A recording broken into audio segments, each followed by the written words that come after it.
4 astronauts are breaking a 53-year-old record tonight, a record set by a crew that almost died. That alone should tell you something about this mission. Because while the world is watching the history being made on the way to the moon, engineers are quietly holding their breath about what happens on the way back. There is a heat shield on that capsule. It has been tested exactly once, and the one time it was tested, it didn't behave the way anyone expected. Nobody's talking about this loudly enough, so I will. Stay with me until the end, because what I'm about to show you changes how you see this entire mission.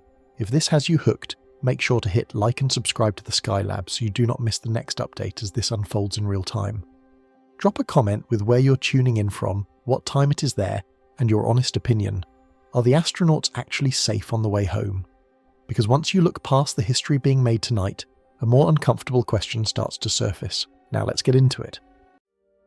Part 1. Tonight changes the record books. But that's not the headline. Right now, as you're watching this, 4 human beings are hurtling through space at roughly 2,000 miles per hour, and the Earth behind them is shrinking into something you could cover with your thumb. This is not a simulation. This is not a rehearsal. This is Artemis II, and tonight, those 4 astronauts are going to fly closer to the moon than any living person has been in 53 years, and I want you to sit with that for a second. Because we have gotten so comfortable with space news that we sometimes forget what it actually means. 53 years.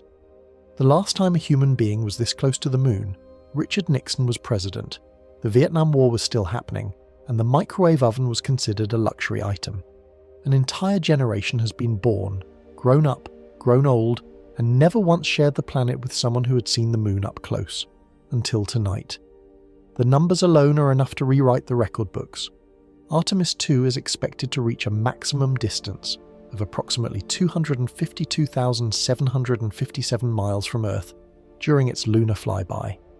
That breaks the record held, and I want to be precise here, not by a triumphant Apollo mission, but by Apollo 13, the mission that nearly killed 3 men, the mission where an oxygen tank exploded 205,000 miles from home, and engineers on the ground had to invent a survival plan in real time using duct tape and desperation. Apollo 13's record wasn't set because they were going for glory. It was set because the trajectory that saved their lives happened to swing them further from Earth than any human had ever been. That record has stood for 53 years, not because nobody tried to break it, but because nobody went back. Artemis II breaks it on purpose, by design. The crew, Commander Reed Wiseman, pilot Victor Glover, mission specialist Christina Koch, and Canadian Space Agency astronaut Jeremy Hansen, they are not survivors of a disaster trajectory. They are the first human beings to intentionally fly this far into deep space since the Apollo era ended in December of 1972. Christina Koch becomes the first woman to travel beyond low Earth orbit in history. Jeremy Hansen becomes the first Canadian to leave the Earth-Moon system entirely. These are not footnotes. These are the kinds of firsts that get written into textbooks, and the world knows it. Media coverage has framed this mission as a triumphant return, a vindication, proof that the long-dormant dream of human deep space exploration is alive again. And in one very real sense, all of that is true. The records are real, the milestones are real, the crew is real, and they are out there right now, looking back at a planet that looks small enough to hold in your hand. But here is where I have to stop and tell you something. The celebratory headlines are not leading with. The mission is not over when they pass the moon. The mission is not over when they break the record. The mission is not over when they witness things no human being has seen in more than half a century. The mission, the part that decides whether all of this ends in triumph or tragedy, begins when they turn around and come home. And coming home means re-entering Earth's atmosphere at approximately 25,000 miles per hour. Mach 32. Fast enough that the air in front of the capsule doesn't have time to move out of the way. It compresses so violently that it turns into plasma. Glowing, superheated plasma, reaching temperatures around 5,000 degrees Fahrenheit, wrapped around the outside of a capsule where 4 people are sitting.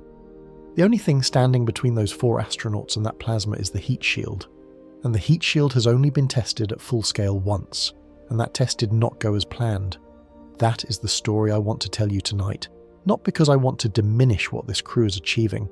What they are achieving is extraordinary, and we will get there. But because the real story of Artemis II is not about reaching the moon. It is about whether the system designed to bring them home actually works when it matters most.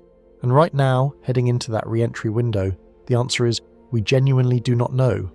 So let's start with what they're about to see.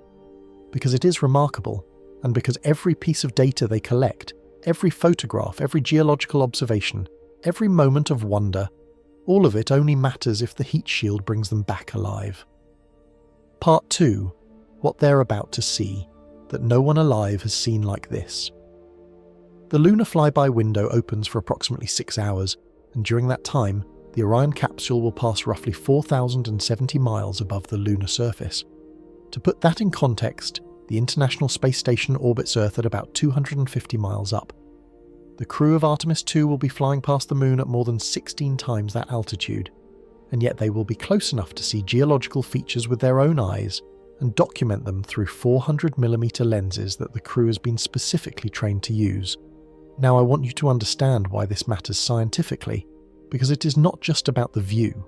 The crew is targeting specific regions of the lunar surface that have scientific value, and chief among them is the Orientale Basin, one of the most important and least studied impact structures in the entire solar system.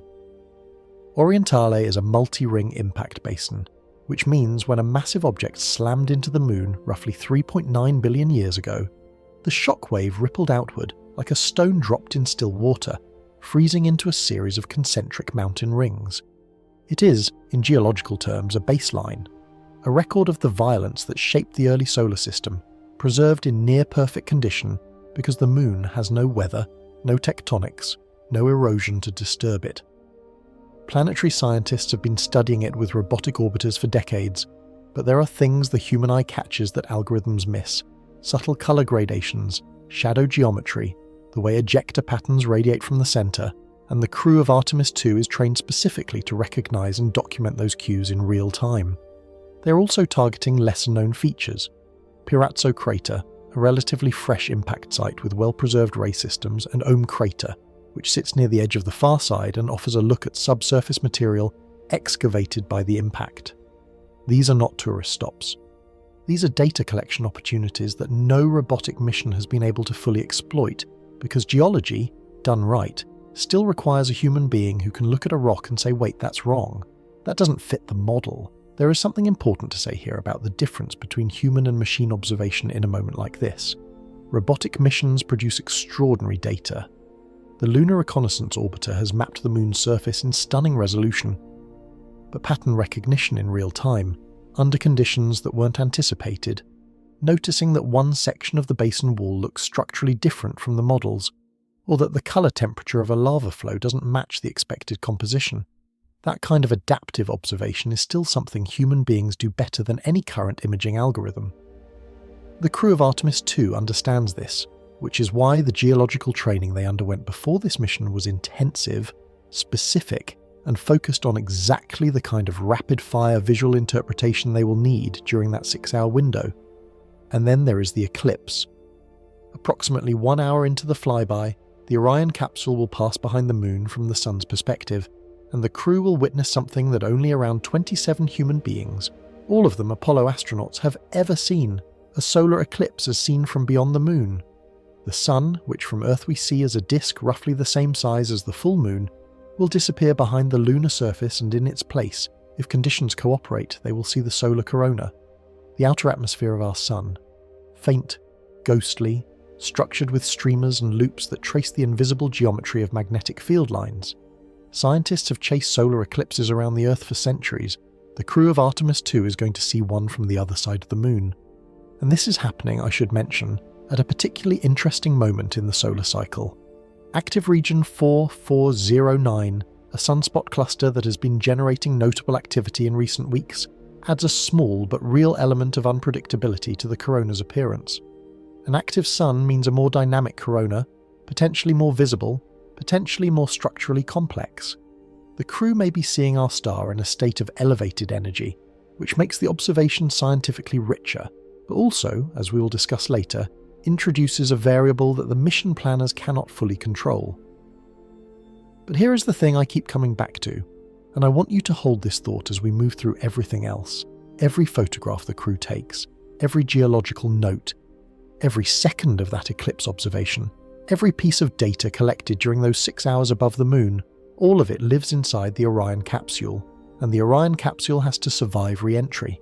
The observations only reach science if the heat shield holds.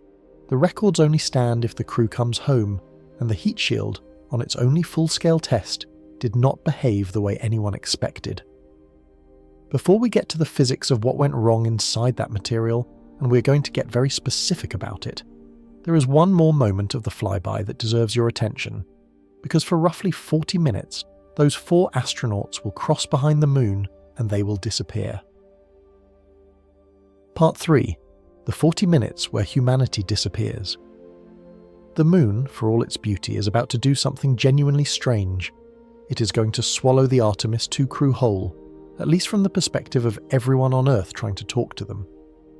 When the Orion capsule passes behind the lunar disk, it enters a zone where no signal from the Deep Space Network can reach it. No radio frequency penetrates solid rock 3,474 miles across. And that means the most sophisticated communications infrastructure humanity has ever built. A global array of massive dish antennas designed to maintain contact with spacecraft across billions of miles goes completely silent. For approximately 40 minutes, Mission Control in Houston cannot send a command, cannot receive telemetry, cannot hear a single word from the 4 human beings who are, at that moment, further from Earth than anyone alive has ever been. Let that land. The most isolated humans in the history of our species, in terms of communication, will be completely unreachable for 40 consecutive minutes. The Orion capsule is designed to handle this. Its onboard computers carry pre-programmed contingency protocols. Minor system anomalies, a pressure fluctuation, a thermal reading outside expected parameters, a navigation correction can be handled autonomously. The spacecraft does not need mission control to keep flying in a straight line, but there is a threshold. For anything beyond a predefined category of manageable anomaly, the crew is on their own, making real-time decisions in complete isolation, with no ability to consult the hundreds of engineers sitting at their consoles in Houston. The backup is human judgment and onboard redundancy, full stop. Psychologically, this is uncharted territory in its own right. We talk a lot about the physical dangers of space travel, but the isolation during that blackout is a different kind of weight. These astronauts have trained exhaustively for exactly this scenario. They know it is coming, they know it will end, and they trust the systems around them. But knowing something intellectually and experiencing 40 minutes of enforced silence, behind the moon, further from home than any living person, are 2 different things. And here is the contrast I want you to hold on to as we move into the next section. The 40-minute blackout is temporary. It ends when the capsule emerges from behind the moon and the signal locks back in.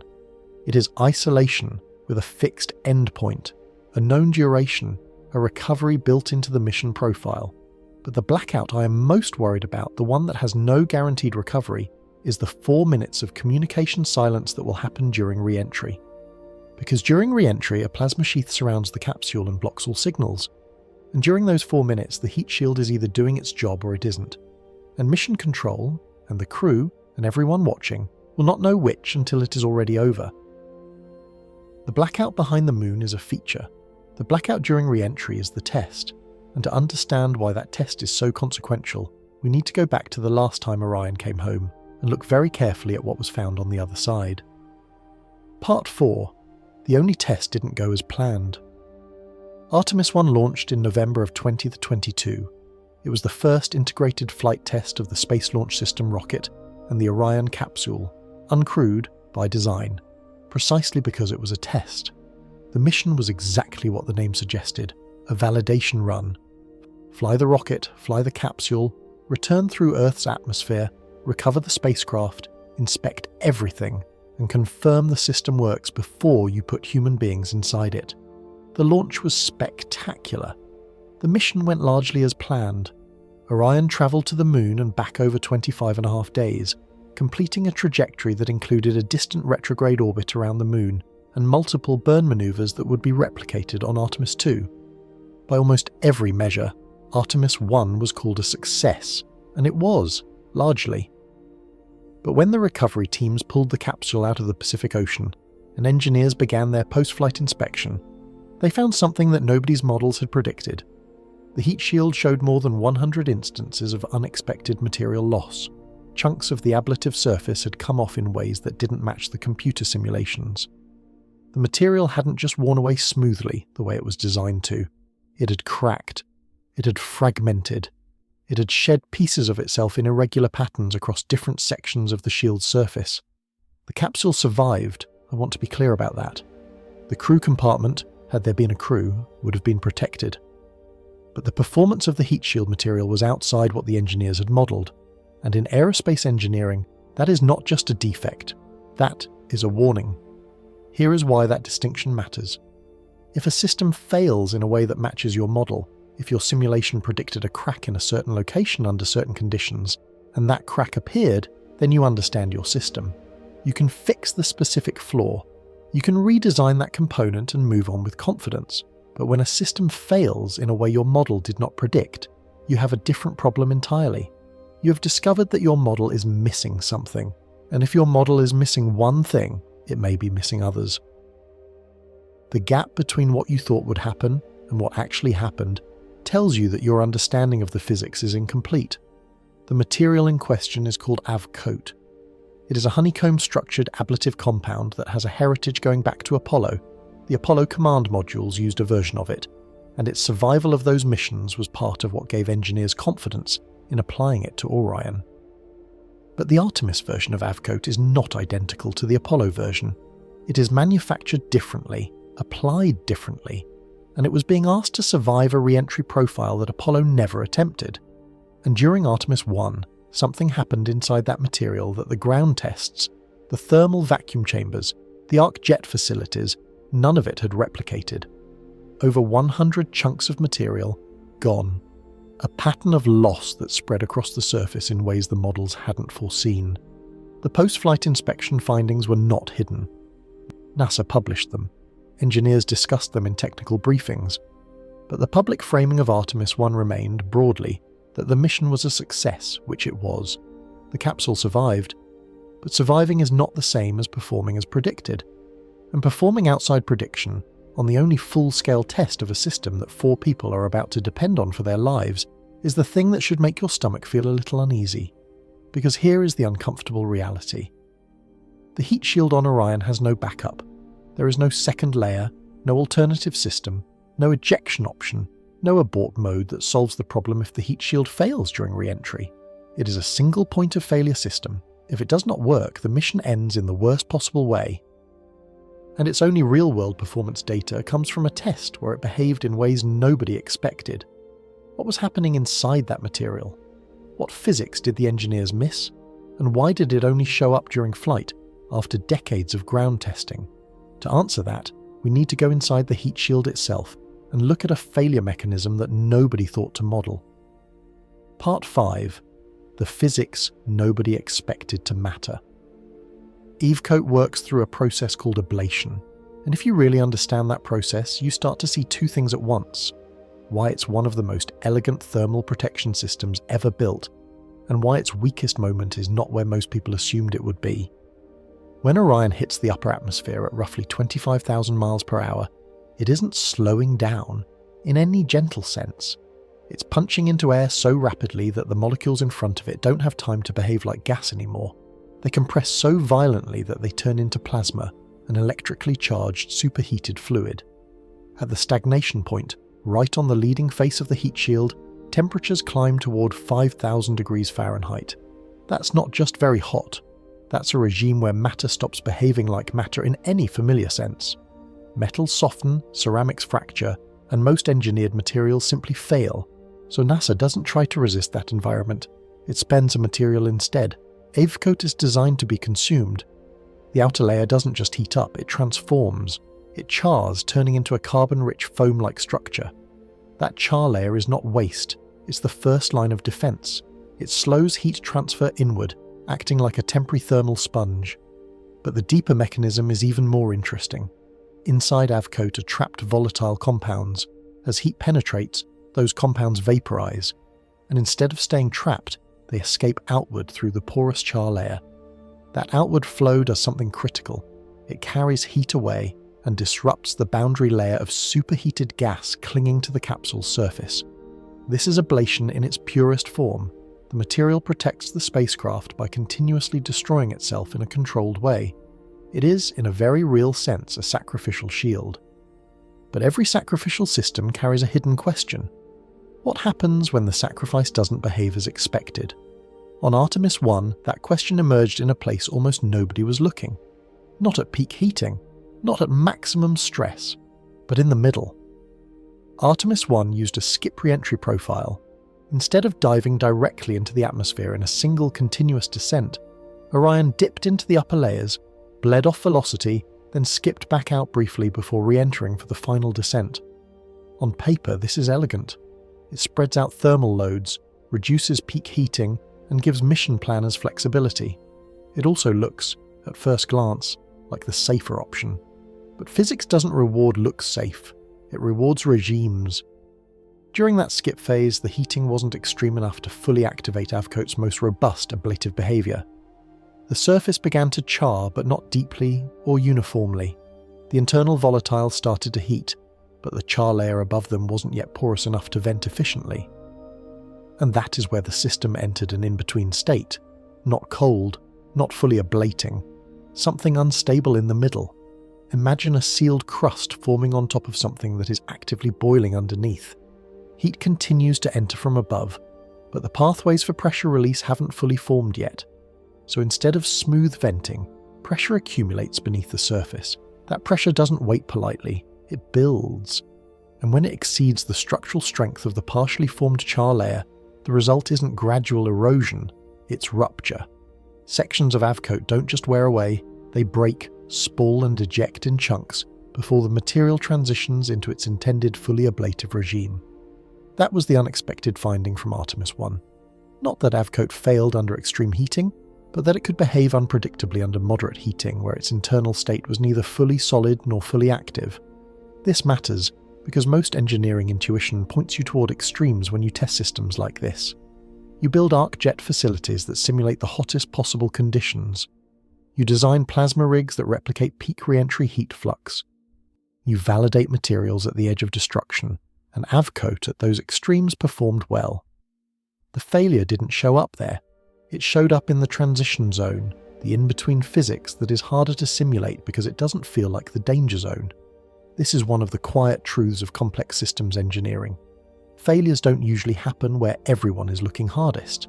They happen where regimes overlap, where assumptions change faster than models can track them. Thermal state transitions, aerodynamic shifts, structural phase boundaries, human expectations layered on top of incomplete simulation data.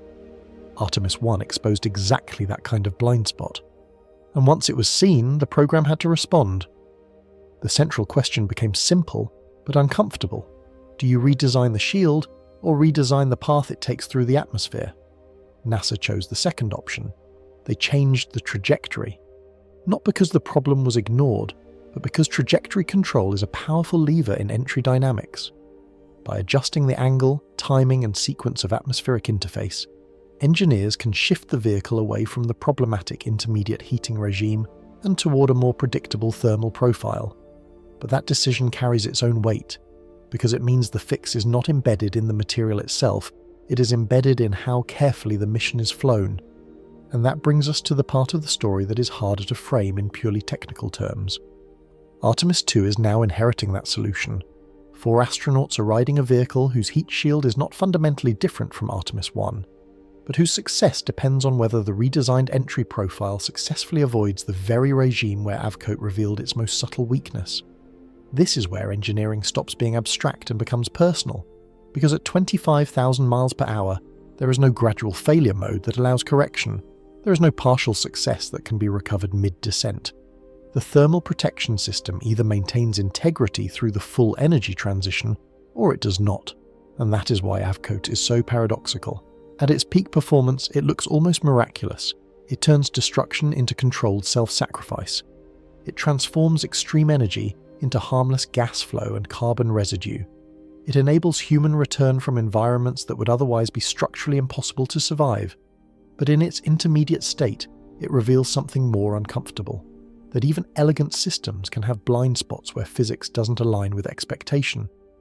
This is why engineers talk so much about regimes and so little about intuition. Intuition fails at boundaries. Physics does not. And Avcoat's story is, at its core, a boundary story. Between solid and gas. Between stability and rupture. Between tested and assumed. Between what we thought was safe and what the system actually does when conditions overlap in just the wrong way. So when people look at Artemis II and think about re-entry, they often focus on the dramatic endpoint. The plasma, the heat, the descent, the splashdown. But the real question is quieter. It sits inside the material science, inside the trajectory design, inside that narrow band of atmospheric interaction where Avcoat either transitions smoothly into its protective state or doesn't. And once you understand that, you start to see re-entry differently, not as a single event, but as a carefully balanced sequence of physical states that must all line up correctly in order without interruption. Because in the end, Avcoat doesn't fail loudly, it fails at the edges, and Artemis II is flying right through them. Part 6. NASA didn't fix the shield. Let me slow this down and walk through NASA's decision after the Artemis I heat shield anomaly as clearly and honestly as possible, because on the surface it's logical, but the implications underneath it are where things get uncomfortable. After Artemis I, NASA did not choose to replace the heat shield. They did not fundamentally redesign it. The material, Avcoat, remains the same. The way it's applied, the way it's structured, the overall architecture of the thermal protection system, those remain largely unchanged going into Artemis II. That's an important starting point, because it tells you immediately where the agency placed its confidence, not in changing the hardware, but in changing the conditions the hardware would experience. What NASA did change, very deliberately, is the way the spacecraft comes home. The original re-entry profile used on Artemis I was what's known as a skip re-entry. The capsule doesn't just plunge straight into the atmosphere. Instead, it dips into the upper layers, uses atmospheric drag to bleed off some velocity, then actually lifts back out of the atmosphere briefly, before descending again for the final re-entry. It's a maneuver designed to give engineers more control over where the spacecraft lands, to extend the downrange distance, and to manage heating loads in a very controlled way.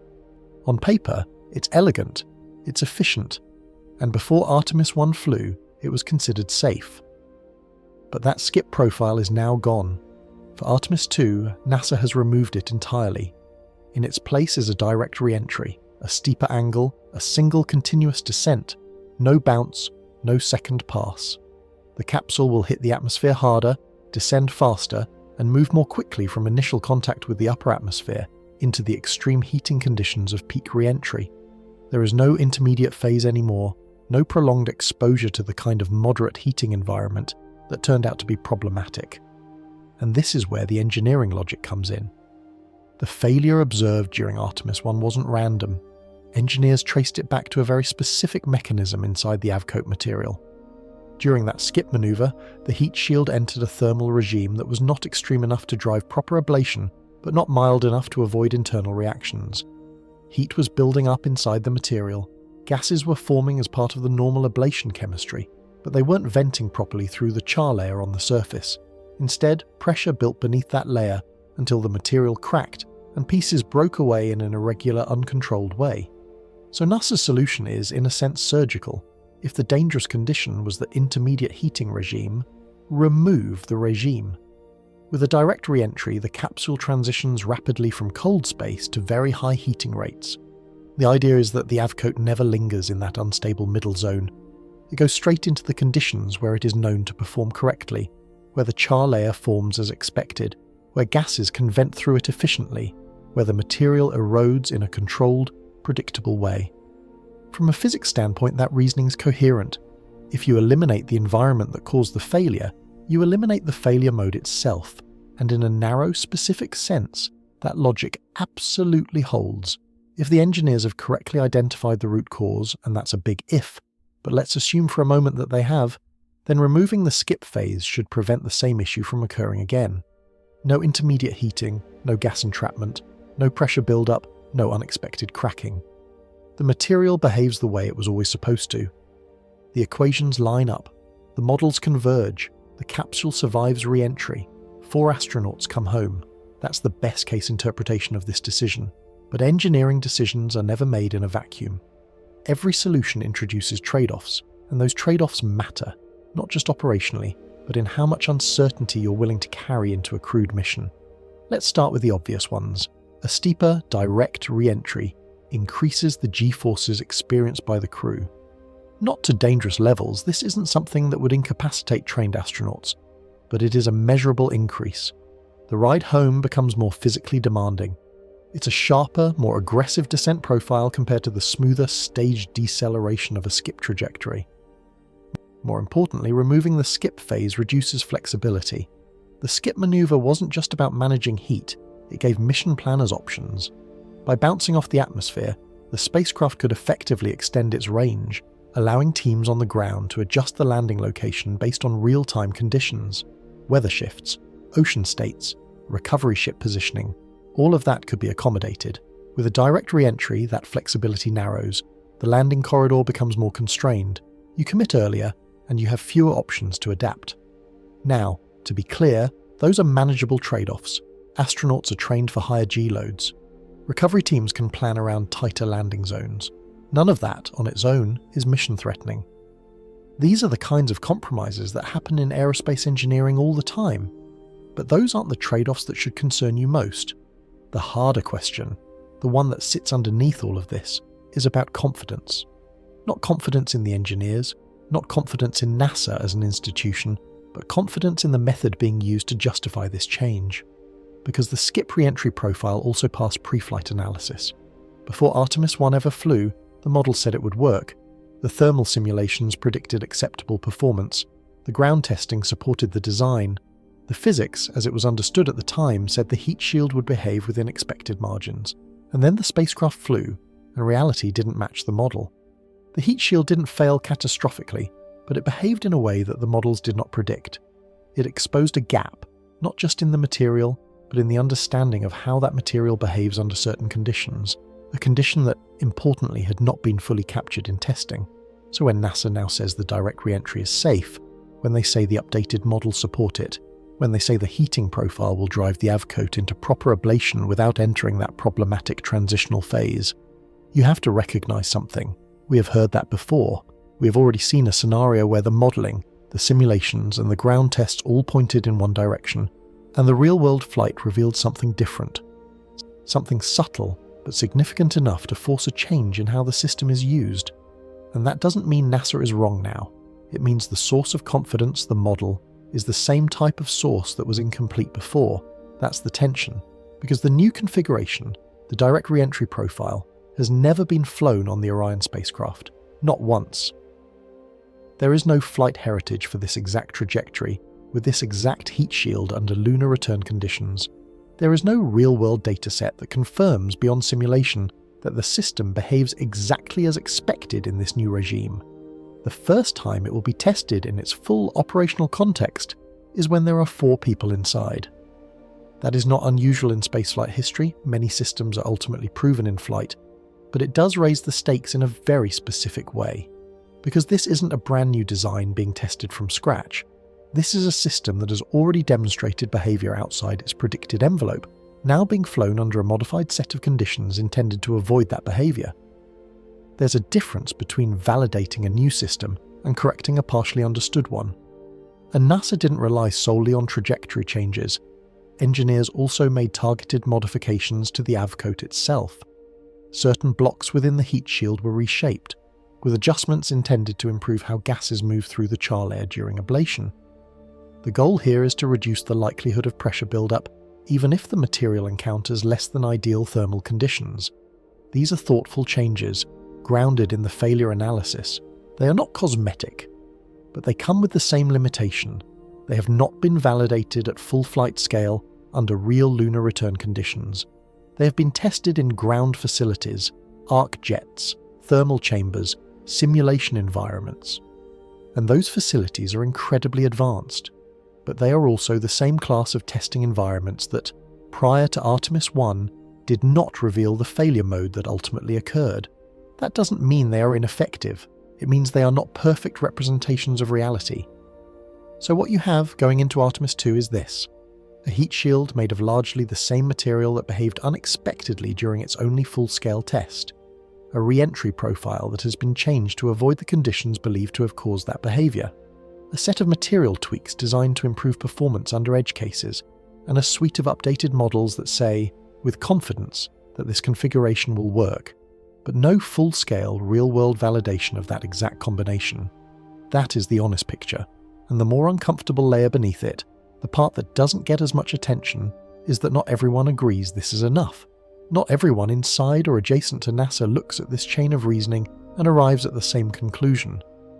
Some voices, particularly those with deep experience in thermal protection systems and in the history of NASA's past failures, are pointing out patterns that feel familiar, not identical, not guaranteed to lead to the same outcome, but familiar enough to raise a question that sits at the centre of this entire mission. Are we confident because the system is fully understood, or because we believe we've removed the conditions that exposed what we didn't understand the first time? Part 7. The uncomfortable gap. No flight data. There's a phrase in aerospace engineering that sounds reassuring on the surface, but carries a very specific kind of weight once you understand what it really implies: validated by analysis. It's the kind of phrase that shows up in technical briefings and review boards, and it means something precise. The design has been run through the models, the simulations have been executed, the equations have been solved. Engineers have taken everything they know about the physics of the system and asked a simple question: if our understanding is correct, does this work? And the answer, in this case, is yes. On paper, it works. And there's nothing inherently wrong with that. Modern aerospace engineering depends on this kind of analytical validation. The tools available today are extraordinarily advanced. Computational fluid dynamics can simulate hypersonic flow fields where superheated gas wraps around a vehicle travelling at tens of thousands of miles per hour. Thermal response models can predict how materials like Avcoat will char, crack and erode under extreme heat loads. Chemical reaction models can estimate how gases form and move through ablative layers in fractions of a second. These aren't rough approximations anymore. They are the result of decades of refinement, backed by data from wind tunnels, arc jet facilities, and previous flight programs. But there is a boundary, an invisible line, between analysis and reality. And that line matters more in the context of Artemis II than it does in almost any other mission profile currently being flown. Because re-entry from the Moon is not just another atmospheric entry, it is one of the most extreme environments any human-made object experiences. As the Orion spacecraft slams into Earth's atmosphere at roughly 25,000 miles per hour, it doesn't just heat up, it creates a plasma sheath. The air in front of the vehicle compresses and ionizes, forming a layer of electrically charged gas that behaves in ways that are difficult to predict with perfect accuracy. Inside that environment, multiple physical processes are happening at once. Gas molecules are breaking apart and recombining. Energy is being transferred through radiation, convection, and chemical reactions simultaneously. Magnetic fields interact with ionized particles, and all of this is happening in milliseconds. At the center of that storm is something deceptively small but critically important: the boundary layer. The boundary layer is the thin film of gas that sits directly against the surface of the heat shield. It's where the external flow meets the material, and its behavior, whether it remains smooth and orderly, what engineers call laminar flow, or transitions into chaotic energy-mixing turbulence, determines how heat is delivered to the surface. A laminar boundary layer tends to transfer heat more gradually.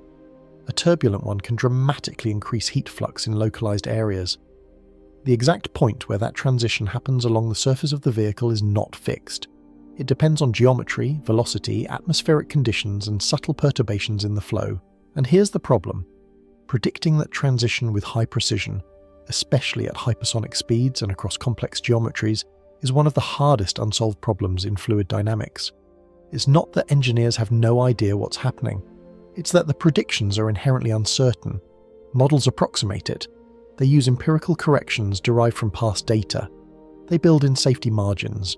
But without direct flight data for a specific configuration, those predictions carry uncertainty that cannot be completely eliminated. For Artemis II's re-entry profile, the direct steeper trajectory NASA has chosen, the exact combination of angle, velocity, vehicle geometry, and modified Avcoat behavior has never been observed in flight. Not once. Engineers have done everything they can within the tools available. They've drawn from Apollo-era data, which provides a valuable reference for lunar return speeds and general heating environments. They've incorporated data from Artemis I, which offers real-world insight into how Orion behaves during re-entry, even though that mission used a different trajectory. They've run thousands, likely tens of thousands, of simulations, exploring variations in conditions, identifying worst-case scenarios, and building confidence that the system will remain within acceptable limits. From an engineering standpoint, that constitutes a strong case, but it is still a case built on extrapolation. It is an argument that says, based on everything we know, based on every model we trust, based on every dataset we can reference, this should work. And the word "should" is doing a lot of work in that sentence, because the exact configuration, this heat shield, with these modifications, entering at this angle, at this velocity, under these conditions, has not been empirically validated in flight. There is no dataset you can point to and say, we've seen this exact scenario before, and here's how it behaved. There are analogues, there are approximations, there are close comparisons, but there is no direct precedent. At some level, that makes Artemis II's re-entry a hypothesis test. And that's where the comparison to the Apollo program becomes uncomfortable in a very specific way. Apollo did not arrive at its final missions in a single leap. It progressed iteratively. Before Neil Armstrong ever stepped onto the lunar surface, there were multiple missions, crewed and uncrewed, that incrementally expanded the operational envelope. Systems were tested in Earth orbit, then in high Earth orbit, then in lunar orbit, then in increasingly complex mission profiles. Each flight added data. Each anomaly refined the models. Each success wasn't just a milestone, it was a data point that reduced uncertainty for the next step. That process wasn't fast. It wasn't efficient in the way modern programs aim to be, but it built something incredibly valuable: empirical confidence. Not just this should work, but we have seen versions of this work under conditions close enough to trust. Even then, it wasn't perfect. Apollo 13 mission is proof of that. But the iterative approach meant that when failures happened, they occurred within a system that had already been stress-tested in multiple ways. Artemis is operating under a different set of constraints. There has been one full-scale, uncrewed lunar test, Artemis I. It revealed an unexpected behavior in the heat shield. Engineers analyzed that behavior, identified a likely cause, and implemented a fix, not by redesigning the system, but by changing how it is used. And the next time that system is flown at full scale, it will carry a crew. That's not a criticism. It's a reality shaped by factors outside pure engineering. Budgets are limited. Political support for long-duration programs can shift quickly. Each additional uncrewed test flight would cost billions of dollars and push timelines further into the future. There is constant pressure to demonstrate progress, to reach milestones, to justify the continuation of the program. In that environment, decisions are made not just on what is ideal, but on what is feasible. And there are legitimate arguments in NASA's favour. If the failure mechanism observed during Artemis I has been correctly identified, and if the direct re-entry profile truly eliminates the conditions that caused it, then the remaining uncertainty may fall within what is considered acceptable risk for human spaceflight. It's important to remember that no crewed mission is ever risk-free. Every astronaut who has ever left Earth has accepted a level of uncertainty that cannot be reduced to zero. That is part of the profession, and the Artemis II crew understands that. Reed Wiseman, Victor Glover, Christina Kos, and Jeremy Hansen were not shielded from this information. They were briefed on the heat shield anomaly. They understand the nature of the changes. They are aware of the uncertainties, and they chose to fly anyway. That choice matters. It's not blind optimism. It's not ignorance. It's a conscious decision made by individuals who understand the risks better than almost anyone else on Earth. There is a kind of courage in that decision that deserves recognition, because it is grounded in knowledge, not in illusion. But personal courage is not the same thing as institutional certainty. And this is where the conversation becomes more complex, because within the aerospace community, there are voices raising concerns that go beyond the technical details of the heat shield itself. They are looking at the decision-making process, the reliance on models, the acceptance of uncertainty after an unexpected anomaly, and they are seeing something that feels familiar, not identical, not guaranteed to lead to the same outcome, but familiar enough to warrant attention. Because aerospace history contains examples where systems were deemed safe based on analysis, where anomalies were understood well enough to justify proceeding, where the models said the margins were acceptable, and where reality ultimately revealed something the models had missed. That doesn't mean Artemis II is on the same path, it means the pattern is recognizable. And when a pattern is recognizable, when experienced engineers look at a situation and say, "We've seen something like this before," it raises a question that sits at the center of everything we're talking about. Are we confident because the system has been proven in conditions that match reality, or because the analysis tells us it should behave the way we expect, even though we haven't seen this exact scenario play out yet? That question doesn't have a simple answer, but it is the question that will be tested quietly, invisibly, at hypersonic speed when Artemis II begins its journey home. Part 8. The engineer who's seen this before. Charles Kamada is not a fringe voice, and that distinction matters more than it might seem at first. In conversations like this, where risk, uncertainty, and institutional decisions intersect, it's easy to dismiss criticism by asking where it comes from. But Kamada is not an outsider speculating from a distance. He is a NASA astronaut, an engineer, and someone whose career has been shaped by the exact kind of failure modes we're talking about here. He flew aboard STS-114, the first space shuttle mission after the Space Shuttle Columbia disaster.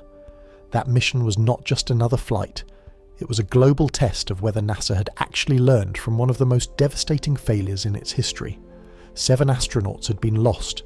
The cause, foam striking the wing and compromising the thermal protection system, was understood in hindsight. But the deeper question was whether the agency had truly corrected the decision-making processes that allowed known risks to be accepted in the first place. Kamada was part of that moment. And beyond being an astronaut, he's also a thermal engineer, someone who understands, at a deep technical level, how systems like heat shields behave under extreme conditions. More importantly, he has spent years studying not just how aerospace systems fail, but how the organizations behind them arrive at the decisions that precede those failures. That second part is critical, because in complex systems, failure is rarely just a matter of physics. It is often a matter of judgment, of how data is interpreted, how uncertainty is weighed, and how risk is ultimately accepted. So when Kamada speaks about Artemis II, he is not speaking casually. He has gone public with concerns about the heat shield decision, and it's important to represent his position accurately. He is not predicting disaster. He is not claiming that the mission will fail. He is not saying that the engineers involved are incompetent or reckless. What he is doing is more subtle, and in some ways more serious. He is pointing to the process, the chain of reasoning that took NASA from identifying an anomaly during Artemis I to declaring the system safe for a crewed mission, and saying that the pattern of that reasoning looks familiar. Familiar in a way that makes him uncomfortable. Part of that concern is technical.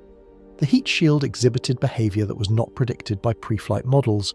NASA identified a likely cause and implemented a fix by changing the re-entry trajectory. From a purely engineering standpoint, that is a defensible approach, but Kamada's focus is not just on whether the fix could work. It's on how confidently that conclusion was reached and how much uncertainty remains beneath that confidence. And then there is another layer, access to information. Reports indicate that Kamada was given only limited access to the full body of technical data surrounding the post-flight analysis and the justification for Artemis II's readiness. That doesn't mean anything is being hidden in a malicious sense, but in high-stakes engineering decisions, transparency matters. When someone with his background and expertise is not fully satisfied by the information they've been given and is willing to say so publicly, that becomes part of the story. Because what Kamada is really pointing at is not a single technical issue, it's a behavioural pattern. The term often used to describe it is motivated reasoning. This isn't a conspiracy. It's not about people deliberately ignoring risks or falsifying data. Motivated reasoning is something far more human and therefore more difficult to guard against. It's the tendency to analyse information in a way that is subtly influenced by the outcome you want to reach, not because you're dishonest, but because you're invested. In the context of a program like Artemis, that investment is enormous. There are years of work, billions of dollars, international partnerships, political commitments, and institutional reputations tied to the success of the mission. There is pressure, sometimes explicit, often implicit to move forward, to hit milestones, to demonstrate progress. And within that environment, even highly disciplined engineers can find themselves asking slightly different questions than they would in a vacuum. If your goal is to determine whether it is safe to proceed, you might ask, is there evidence that the fix addresses the identified failure mode? If your goal is to determine whether any uncertainty remains, you might ask, what failure modes could still exist that we haven't accounted for? Those are not the same question. Motivated reasoning nudges the process toward the first one. It lowers the threshold for what counts as sufficient evidence when that evidence supports the desired conclusion. It frames uncertainty in terms of acceptability rather than elimination. And again, this is not done consciously. No one sits in a room and decides to ignore risk. It happens gradually, through the accumulation of small decisions, each of which seems reasonable on its own. Kamada has seen this before. He was part of NASA during a period when the agency had to confront the consequences of it. After the Columbia disaster, investigations revealed that the foam strike risk was not unknown. It had been observed on previous flights. It had been analysed. It had been deemed acceptable within certain margins. Over time, what began as an anomaly became normalised. A risk that should have triggered deeper scrutiny instead became part of the operational background. That process has a name: normalization of deviance. It describes how organizations can gradually come to accept anomalies as normal, especially when those anomalies do not immediately lead to failure. Each successful mission reinforces the belief that the system is safe, even if the underlying issue has not been fully resolved. The absence of failure becomes evidence of safety, rather than a potential warning sign that something has been missed. Kamada is not saying Artemis II is repeating Columbia. What he is saying is that the pattern, the way anomalies are understood, the way fixes are justified, the way confidence is constructed, resembles patterns that have appeared before major failures. And when someone with his experience recognizes that pattern, it raises a question that goes beyond the specifics of the heat shield. It becomes a question about process. Has the anomaly from Artemis I been fully understood in all its complexity? Has the fix been validated in a way that truly captures real-world conditions? Is the remaining uncertainty being framed accurately or optimistically? Are dissenting voices being fully heard and integrated into the decision-making process? These are not accusations. They are diagnostic questions. And the fact that Kamada continues to raise them publicly is significant. Because speaking out in this way is not easy, especially for someone who has spent a career inside the institution they are now questioning. Large organizations, especially ones as visible and high stakes as NASA, tend to exert subtle pressure toward alignment. Not necessarily through overt suppression, but through culture, through expectations, through the desire to present a unified front. Raising concerns that challenge that alignment can carry professional and personal consequences. The fact that Kamada is willing to do it anyway suggests that, in his judgment, the issue is serious enough to warrant that risk. It also suggests that he sees something here that is not just about one mission or one piece of hardware, but about how decisions are made when the stakes are high and the path forward is uncertain. And this is where the story of Artemis II expands beyond engineering. Because at its core, this is not just about whether a heat shield will perform as expected during re-entry. It's about how we decide that something is safe enough to trust with human lives. It's about the balance between progress and caution, between confidence and humility in the face of complex systems that we do not fully control. Kamada's warning is not a prediction of failure. It is a reminder of history. A reminder that some of the most consequential failures in aerospace did not occur because engineers didn't understand the physics, but because the system that interpreted that understanding reached a conclusion that, in hindsight, was too confident. And that's the weight behind what he's saying.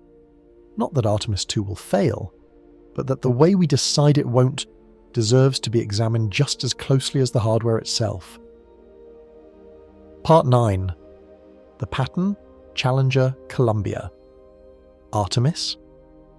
The loss of Space Shuttle Challenger disaster on January 28, 1986, is often remembered as a sudden, shocking failure, an explosion 73 seconds after liftoff that took the lives of 7 astronauts. But what made Challenger truly significant wasn't just the technical cause. It was what the investigation revealed about how that cause had been understood, discussed, and ultimately accepted long before the launch ever happened. At the centre of the failure was something deceptively small, an O-ring seal in the right solid rocket booster. These O-rings were designed to prevent hot gases from escaping the joints of the booster during ignition and ascent.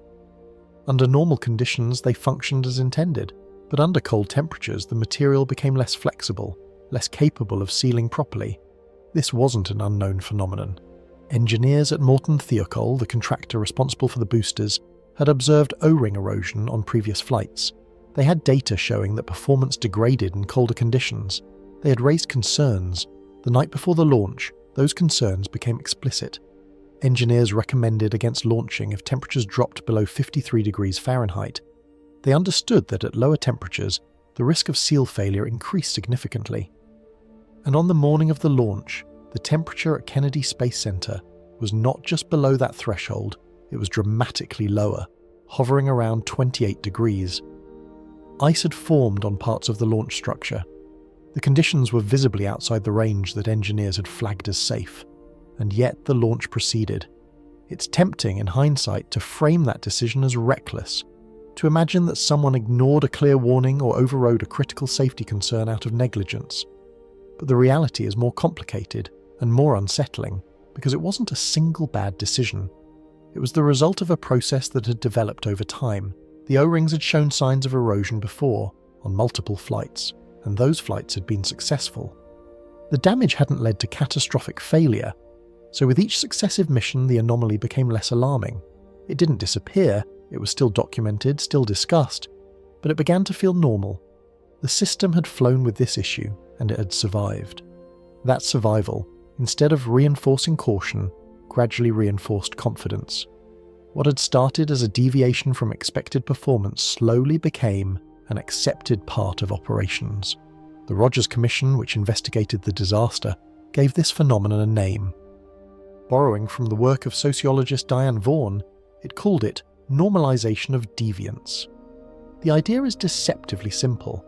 When a system exhibits behavior that falls outside its design expectations but does not immediately result in failure, that behavior can become normalized over time. It stops being treated as a warning sign and starts being treated as a known manageable condition. In other words, the absence of catastrophe begins to look like proof of safety. That's what happened with Challenger, not because engineers didn't understand the physics, but because the organization had, over time, redefined what was acceptable based on past success. The risk didn't disappear, it was reframed. 17 years later, a different spacecraft, a different mission, and a different failure mode would reveal a strikingly similar pattern. On February 1st, 2003, Space Shuttle Columbia disaster was lost during re-entry. Again, 7 astronauts. Again, a failure tied to the thermal protection system. But this time, the cause was not an internal seal. It was an external impact. During launch, a piece of foam insulation broke off from the external fuel tank and struck the leading edge of Columbia's left wing. The impact damaged the reinforced carbon-carbon panels that protected the wing from the intense heat of re-entry. When the shuttle returned to Earth, superheated plasma entered the damaged area, compromising the wing's structural integrity and leading to the vehicle's destruction. Like the O-ring issue, foam shedding was not a new problem. It had been observed on previous flights. Pieces of foam had detached from the tank and struck the orbiter before. The risk was known. It had been analysed, and critically, it had been classified as acceptable. The reasoning was based on experience. Foam strikes had occurred, and the missions had still succeeded. The system had proven resilient until it didn't. During the Columbia mission itself, there were engineers who suspected that the foam strike might have caused serious damage. They requested additional imaging from Department of Defense assets to assess the extent of the impact. Those requests were not fully pursued. The concern, instead of being escalated to the highest levels for thorough investigation, was effectively managed downward. It was treated as a known issue, unlikely to pose a critical threat. The Columbia Accident Investigation Board later drew a direct connection between the decision-making processes that led to Challenger and those that led to Columbia. The hardware failures were different, the physical mechanisms were unrelated, but the organizational dynamics, the way risk was perceived, discussed, and ultimately accepted were deeply similar. 2 disasters, 17 years apart, one underlying pattern. And that pattern is what Charles Kamada is pointing to when he talks about Artemis II. He is not saying that Artemis II is doomed. He is not claiming that the heat shield will fail or that the mission will end in catastrophe. What he is saying is that certain structural elements of the decision-making process feel familiar in a way that deserves attention. Start with the anomaly. During Artemis I, the Orion heat shield exhibited unexpected behaviour. The avcoat material did not ablate uniformly. Instead, it experienced localised cracking and material loss, what some have described as chunking, in over 100 areas. The capsule survived, but the performance did not match predictions. That matters because it indicates a gap between the model and reality. Next, the fix. NASA did not redesign the heat shield from the ground up. Instead, it changed the re-entry trajectory, removing the skip phase that created the thermal conditions believed to have caused the issue. The logic is sound. Eliminate the problematic regime. Eliminate the failure mode. Additional tweaks were made to the avcoat geometry to improve gas venting. The solution is targeted, analytical, and supported by updated modelling. Then the validation. The new configuration, the direct re-entry profile combined with the modified heat shield, has not been tested at full scale in flight. It has been analysed, simulated, examined under ground testing conditions, but it has not been flown in the exact form it will take during Artemis II. And finally, the context. There is institutional momentum behind the program. Artemis has experienced delays and cost overruns. There is pressure, both internal and external, to demonstrate progress, to move forward, to achieve milestones that justify continued investment and support. When you line those elements up, known anomaly, analytical fix, limited empirical validation, and pressure to proceed, you begin to see why Kamada uses the word pattern. Again, this does not mean the outcome will be the same. The differences between Artemis II and the shuttle era are real. NASA has implemented significant changes in safety culture since Columbia. Independent review processes are more robust. Communication channels are more open. The technical understanding of many systems is deeper. The people working on Artemis are highly experienced and deeply committed to safety. There is no evidence of negligence or disregard for risk, but the question Kamada is raising operates at a different level.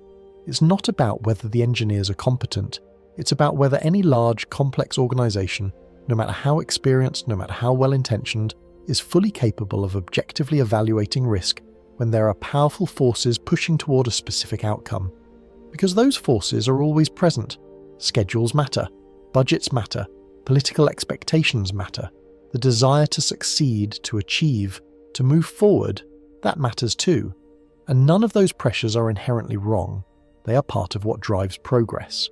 But they can also shape how uncertainty is interpreted, how evidence is weighed, and how decisions are ultimately justified.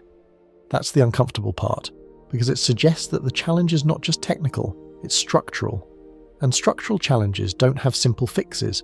You can improve processes, you can add oversight, you can encourage dissent and create channels for it to be heard. NASA has done all of those things since Columbia, but you cannot eliminate the human element from decision-making. You cannot fully remove the influence of context, of expectation, of investment.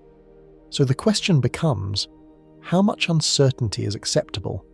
Not in theory, but in practice. Not in abstract models, but in real missions with real people on board.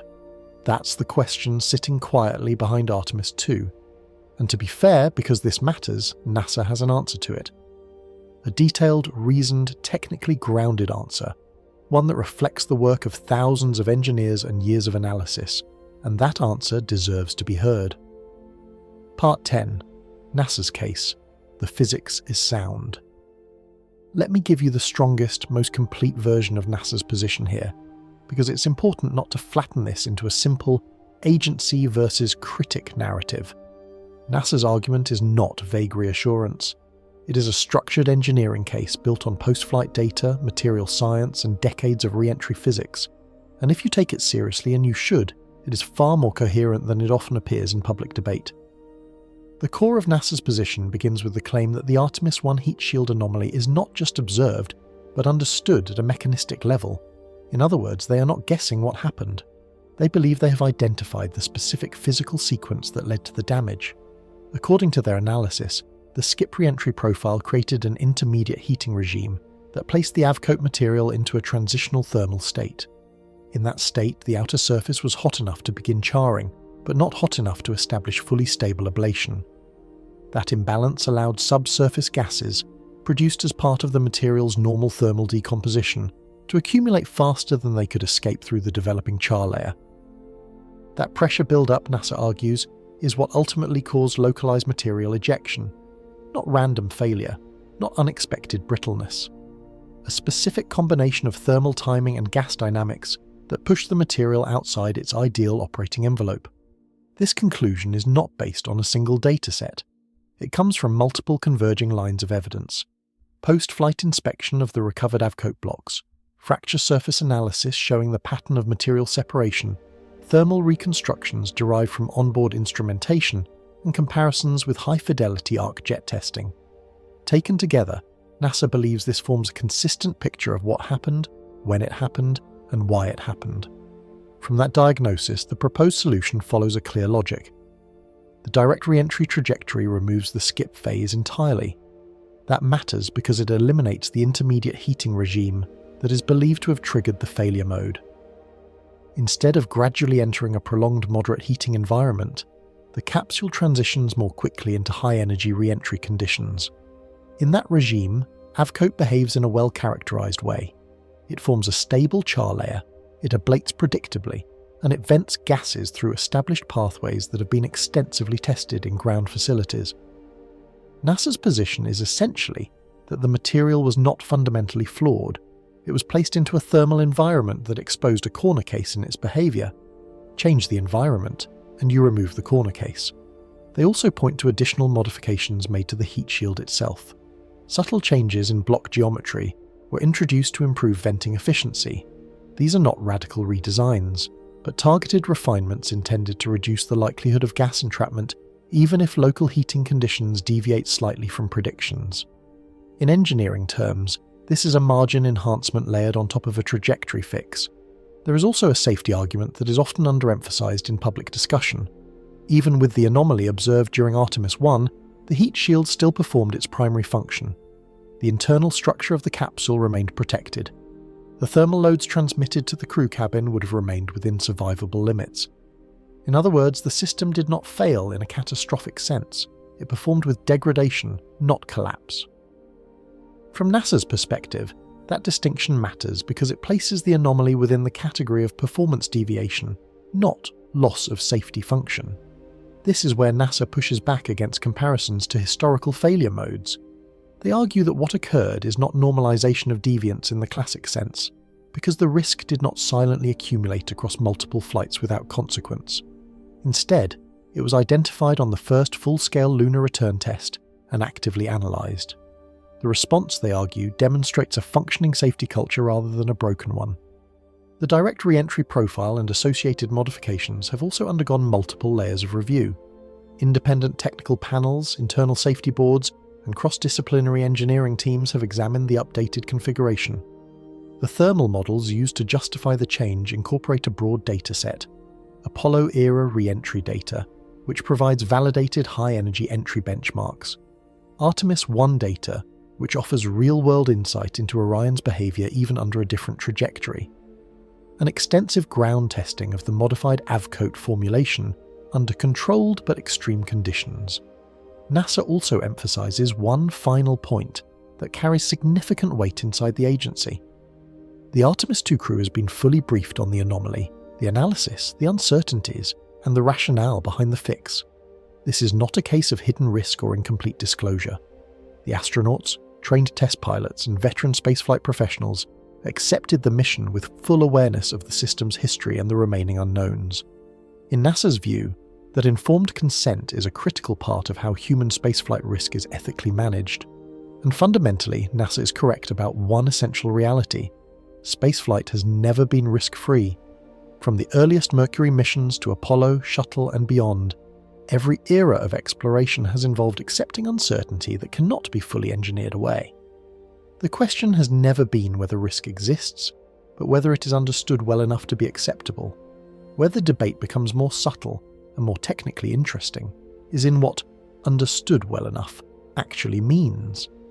Because NASA's confidence rests on a chain of reasoning that is internally consistent, data-supported and physically plausible. But it is still a model of reality, not reality itself. And Artemis II is, in a very real sense, the first time that model will be fully stress-tested under its new assumptions. NASA's confidence is the hypothesis, the reentry is the experiment. Part 11. 25,000 miles per hour is only part of the problem.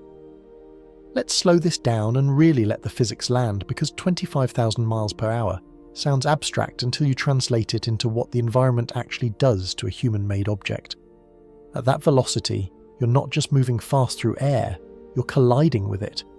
A capsule returning from lunar distance is travelling roughly Mach 32. That means in the time it takes you to blink, it has already crossed the length of several football fields. If you could somehow ride alongside it, the experience wouldn't resemble flight. It would feel like the air itself has become a wall. A useful way to picture it is this. Imagine trying to drive a car through a dense fog so fast that the fog stops behaving like mist and starts behaving like solid matter. That is what happens at orbital re-entry speeds. The air molecules in front of the spacecraft don't have time to flow around it smoothly. They pile up, compressing into an extremely thin region of extreme density and energy. And when gases are compressed violently enough, something fundamental changes. Temperature is no longer just heat in the everyday sense. It becomes energy intense enough to strip electrons from atoms. The air stops being air in the normal sense and becomes plasma. This plasma is not subtle. It is a glowing, electrically charged sheath of ionized gas that wraps around the capsule like a moving storm. It can reach temperatures that exceed 10,000 degrees Celsius in localized regions. That's hotter than the surface of most materials can survive in any conventional sense. The capsule is not moving through air anymore. It is carving a tunnel through a self-generated field of superheated, glowing, electrically active gas. For several minutes during peak entry, the spacecraft is effectively enclosed in this plasma cocoon. Communication blackouts occur because the ionized layer disrupts radio signals. From the outside, it would look like a fireball descending from space. From the inside, if you could stand there safely, which you absolutely cannot, you would be surrounded by something closer to a lightning storm frozen in motion than anything we experience on Earth. But the most important engineering reality is not the plasma itself. It is what happens in the microscopic region between that plasma and the heat shield. This is the boundary layer. It sounds like a minor detail, but in re-entry physics it is everything. The boundary layer is a thin film of gas that directly touches the spacecraft's surface, and its behavior determines how heat is transferred into the vehicle. When that layer is smooth and orderly, what engineers call laminar flow, heat transfer is relatively stable and predictable. You can model it, you can test it, you can design for it, but laminar flow does not always stay laminar. As speed increases and conditions intensify, the boundary layer can suddenly become turbulent. That transition is not gradual in its effects. It is like flipping a switch in the rate of heat transfer. Turbulence creates chaotic mixing. Hot gas from the outer plasma region is pushed directly into contact with the surface in swirling high-energy eddies. Heat transfer spikes dramatically. And here is the uncomfortable part. Predicting exactly where and when that transition happens is one of the hardest unsolved problems in applied aerothermodynamics. It depends on things that are deceptively small, microscopic imperfections in the heat shield surface, tiny variations in shape, slight asymmetries in flow, local temperature gradients that change dynamically during entry. Even the way material ablates and roughens the surface during flight feeds back into the flow itself, altering future behavior in real time. It is a coupled system that is constantly rewriting its own boundary conditions. Now scale that up to Orion. The Orion capsule is significantly larger than Apollo, about 16.5 feet in diameter compared to Apollo's 12.5. That difference is not cosmetic. In fluid dynamics, scale changes everything. A larger object does not simply experience more of the same heat. It changes the structure of the flow field around it. The boundary layer behaves differently. The turbulence transition point shifts. The heating footprint spreads differently across the heat shield. Areas that were once well within safe laminar regimes can find themselves closer to transitional zones where prediction uncertainty is highest. And this is where Artemis I becomes critical context. During Artemis I, post-flight analysis showed that heat shield material loss was not evenly distributed. It appeared in localized patterns that did not perfectly align with pre-flight predictions. Some regions behaved exactly as expected, others did not. The deviation was not catastrophic in outcome. The capsule survived, but it was significant enough to suggest that the models were missing something about how heat, flow, and material response were interacting at scale. That is the technical tension sitting beneath Artemis II. Now, Artemis II changes the entry profile. Instead of a skip trajectory, the capsule will use a direct lunar return re-entry. That means a steeper angle and a more continuous, concentrated heating profile. In simple terms, less time in the in-between heating regime, more time in the high-energy peak regime. NASA's argument is that this removes the problematic transitional conditions that may have contributed to the Artemis I anomaly. In their model, the system performs more cleanly when pushed quickly into its fully characterized operating envelope, but that shift comes with its own consequence. A steeper entry means higher peak heating rates. The capsule experiences more intense thermal loading in a shorter time window. The physics are cleaner in one sense, but more extreme in another. Instead of spreading energy over a longer, less intense phase, the system concentrates it. And this is where the real engineering question sits. Not in whether the heat shield can survive average conditions, but whether it behaves predictably under peak, rapidly evolving, coupled plasma flow material interactions that are still difficult to fully resolve in simulation. Because even the best models have limits. They approximate turbulence, they approximate ablation, they approximate radiation from plasma, they approximate how a real imperfect surface evolves under extreme heating. And each approximation is individually validated, but the combined system behavior is harder to test exhaustively. And all of this is happening over the Pacific Ocean during a window that lasts only minutes, which leads to the final unavoidable truth of re-entry physics. No matter how good the models are, no matter how much ground testing has been done, no matter how many simulations are run, there is always a regime where the system is no longer just being predicted, it is being observed in real time. And that brings us to the one variable no mission planner can remove, adjust or simulate away, the atmosphere itself. Part 12. The Solar Wildcard. The Sun is not a quiet backdrop in this mission. It is not scenery. It is not passive. It is an active system, violent, variable, and constantly reshaping the environment every spacecraft must pass through. And for Artemis II, that matters more than it might first appear. At the time of the mission, the Sun is near the peak of solar cycle 25, a phase in its roughly 11-year rhythm where magnetic activity intensifies. This is not a smooth cycle. It is turbulent, unpredictable, and capable of sudden outbursts that dwarf anything humanity can produce. Sunspots cluster, magnetic field lines twist, and vast regions of stored energy are released in bursts that can fundamentally change conditions across the solar system in minutes. One of the most closely watched regions during this period is active region 4409. It has already demonstrated the ability to produce significant solar flares, including events that approach X-class intensity, the most powerful category in solar physics classification. These are not minor spikes in radiation. An X-class flare represents a sudden conversion of magnetic energy into electromagnetic radiation and particle acceleration on a scale that is difficult to intuitively grasp. In practical terms, a single large X-class flare releases energy equivalent to billions of hydrogen bombs detonating simultaneously. It does not explode like a bomb in space, there is no air to carry a shockwave, but it floods the solar system with electromagnetic radiation and accelerates charged particles outward at extraordinary speeds. Some of that energy arrives at Earth in minutes in the form of light and X-rays. The heavier particle components can follow over hours or days, depending on the structure of the associated coronal mass ejection. For spacecraft, and especially for human crews, this creates a moving radiation environment that is dynamic, not static. During the deep space phase of Artemis II, when the Orion spacecraft is travelling between Earth and the Moon, the crew is outside the protective bubble of Earth's magnetosphere. That magnetic field normally acts like a shield, deflecting and trapping a significant portion of high-energy solar particles. In low Earth orbit, astronauts aboard platforms like the International Space Station still benefit from partial protection. But once you move beyond that region, the shielding effect rapidly fades. In deep space, there is no environmental buffer, there is only spacecraft design. That means radiation protection becomes a matter of engineered contingency rather than environmental advantage. Orion includes a designated storm shelter area, a more heavily shielded section of the spacecraft where the crew can temporarily concentrate during periods of elevated solar activity. If a significant solar event were detected in time, the crew would be instructed to move into this region, reducing exposure while the peak particle flux passes. This is not theoretical, it is part of the operational reality of deep space human flight. But here is the critical limitation. Space weather forecasting is not like terrestrial weather forecasting.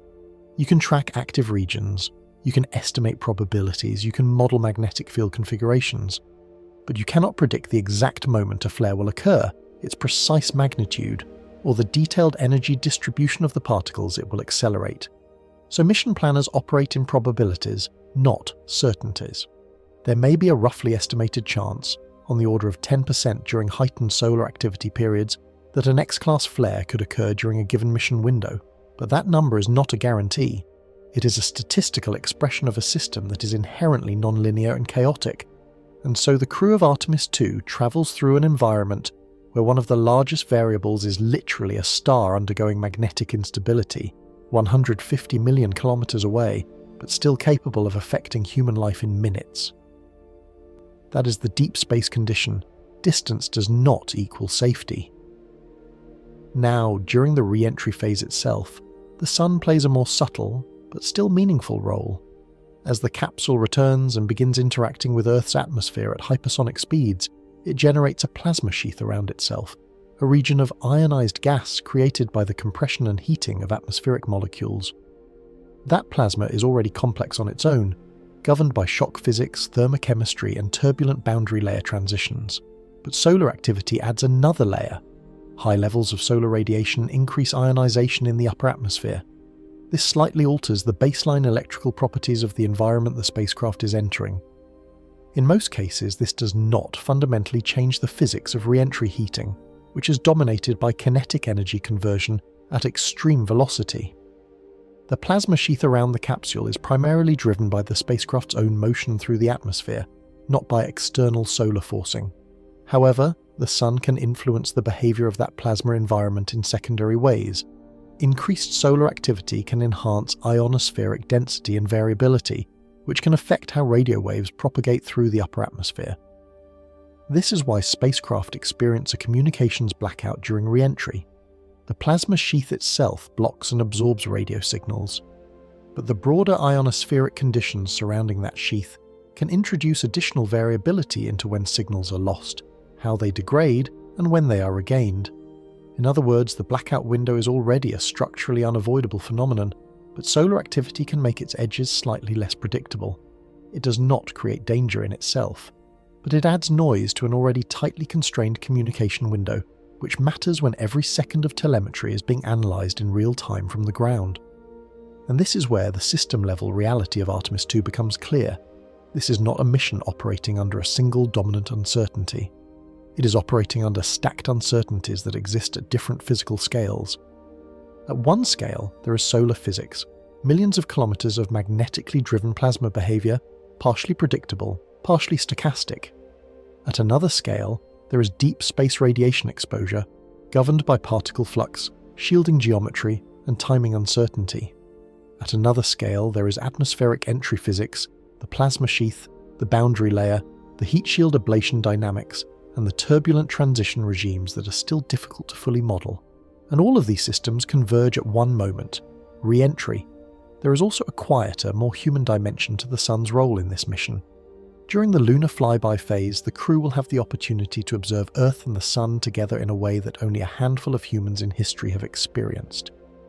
From beyond the Moon, Earth appears suspended in darkness, and the Sun illuminates it in a way that reveals structure in the solar corona, the outer atmosphere of the Sun that is normally hidden from direct view by the overwhelming brightness of the solar disk. During periods of higher solar activity, the corona itself becomes more dynamic. Magnetic loops, streamers, and plasma structures become more visible and more complex. Scientifically, this can produce richer observational data.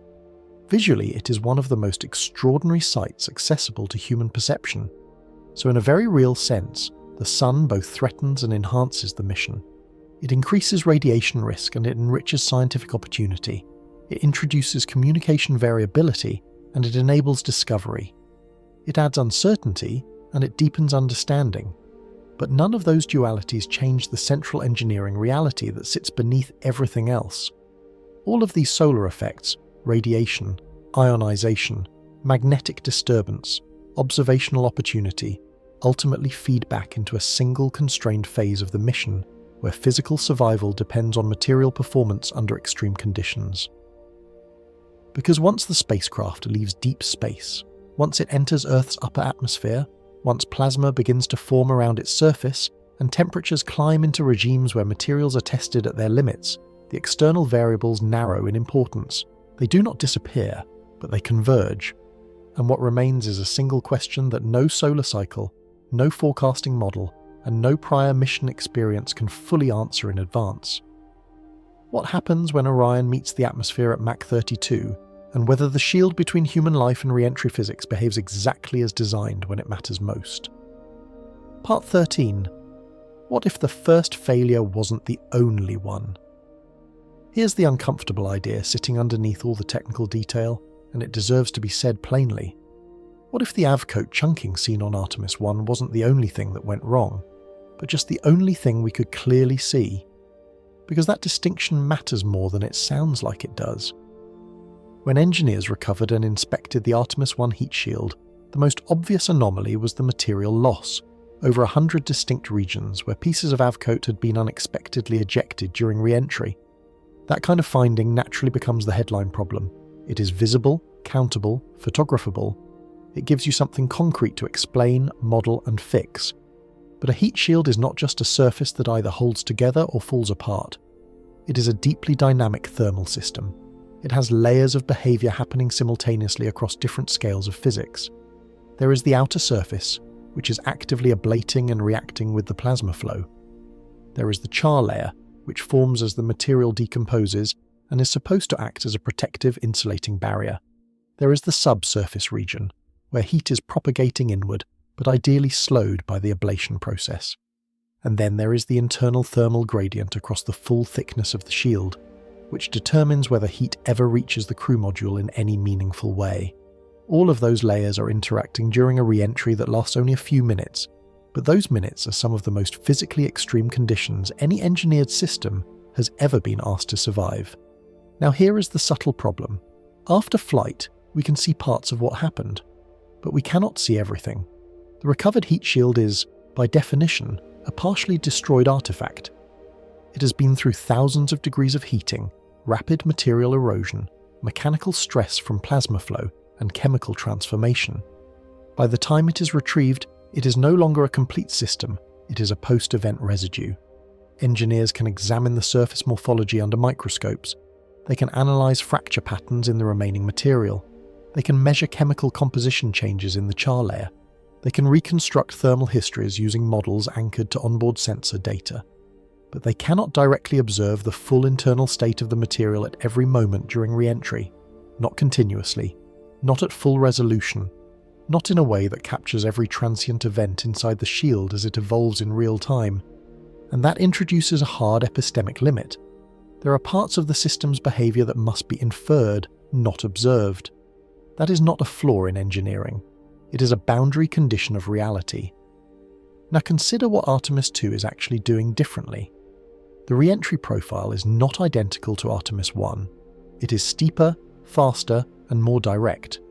That changes the heat load distribution across the shield. Instead of a longer, lower intensity heating curve with a transitional phase, the vehicle experiences a more concentrated peak heating event. The thermal energy is delivered more aggressively, over a shorter time window, at higher intensity. On top of that, the Avcoat itself has been modified. The block geometry has been adjusted to improve venting pathways and reduce the likelihood of gas entrapment. That means the material is not just being tested under different flight conditions, it is also a slightly different material configuration responding to those conditions in real time. So what you have is not a repeat experiment, it is a new regime, and this is where the engineering concept of unknown unknowns becomes unavoidable. Artemis I revealed a mechanism that was not fully predicted. subsurface gas buildup during intermediate heating, leading to localized material ejection. That was a known unknown in hindsight. It was a phenomenon that existed in the physics, but was not correctly anticipated in the system-level behavior. The reason it was discovered is important. It produced visible effects. The chunking was detectable. It left physical evidence that forced attention. But that raises a more uncomfortable question. What if there are other failure modes that do not produce such obvious signatures? What if some behaviors only emerge under different thermal timing, different pressure gradients, or different turbulence transition conditions that Artemis I never actually reached? Because Artemis I did not explore the full envelope of possible re-entry trajectories, it explored one specific profile. A slightly different profile might expose entirely different interactions between plasma flow, surface roughness evolution, and internal gas transport within the AVCOAT structure. And crucially, ground testing, no matter how advanced, cannot reproduce every combined condition perfectly. Arc jet facilities can simulate high heat flux. Wind tunnels can approximate flow regimes. Computational models can explore parameter spaces, but no single test environment fully reproduces the integrated reality of lunar return re-entry at scale. So by definition, there are regions of behavior space that are undertested. That is not a critique of NASA. That is a fundamental truth of experimental physics when dealing with extreme systems. Now here is where the tension becomes real. Artemis II will operate in a slightly different region of that behavior space. Not wildly different, but different enough that you cannot assume complete equivalence. Higher peak heating, different trajectory geometry, modified material response, slightly different plasma interactions. Each of those differences is individually small. But systems like this do not always respond to changes linearly. Sometimes small shifts in boundary conditions produce new dominant behaviors. That is especially true in coupled systems like hypersonic re-entry, where fluid dynamics, thermochemistry and material science are all interacting simultaneously. So the question is not simply, did Artemis I show us what can go wrong? The deeper question is, did Artemis I show us everything that can go wrong under all relevant conditions?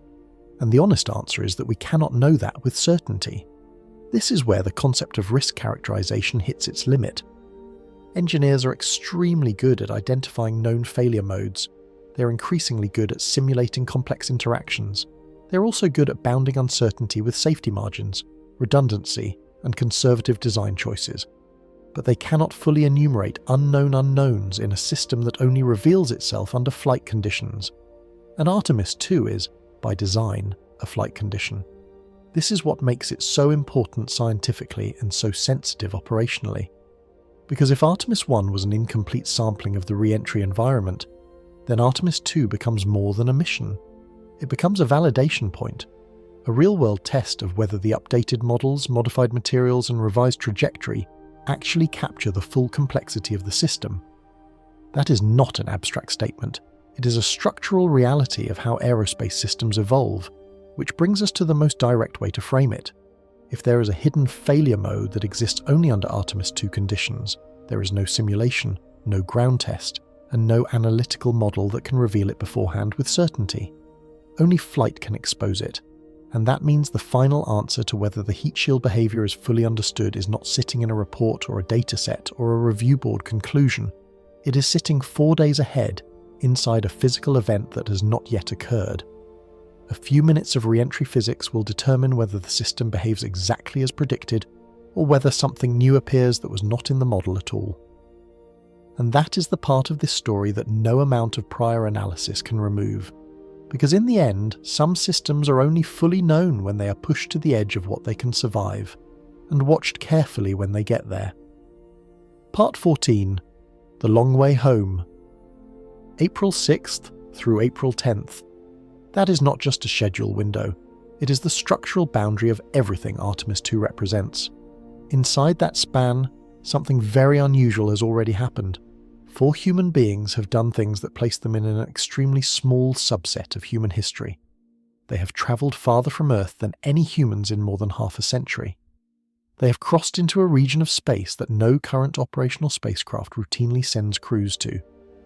They have seen the far side of the moon not as a grainy data set or a processed mosaic, but as a physical 3-dimensional landscape lit by the same sun that lights Earth, only viewed from a perspective almost no human has ever occupied. That matters more than it sounds like it does, because perception changes scale when it becomes direct. Planetary scientists can study lunar geology for decades through imagery, spectroscopy, and sample analysis. But there is still a qualitative difference between data and presence. The subtle curvature of terrain, the way light behaves at that distance, the immediate recognition that you are looking at a real world, not an abstraction of one. That kind of perception compresses years of scientific familiarity into something visceral. And then there is the eclipse. A solar eclipse viewed from beyond the moon is not the same phenomenon most people imagine. It is not Earth blocking the sun in the way we see from the surface. It is a geometric alignment seen from a vantage point that only a handful of humans have ever reached. From that distance, the solar corona becomes visible in ways that are scientifically valuable and visually overwhelming. It is a reminder that even in space, nothing is static. The sun is not a background object. It is an active, structured, magnetic system in constant motion. Fewer than 30 humans in history have ever witnessed anything like it. And yet, after all of that, after the scientific milestones and the historical rarity and the psychological intensity of deep space travel, the mission transitions into its final phase, coming home. This is where the structure of Artemis II becomes almost counterintuitive, because in most narratives of exploration, the danger is associated with departure, the rocket launch, the ascent, the escape from Earth's gravity well. Those are the moments that feel fragile and explosive, and in a sense they are. But Artemis II is different.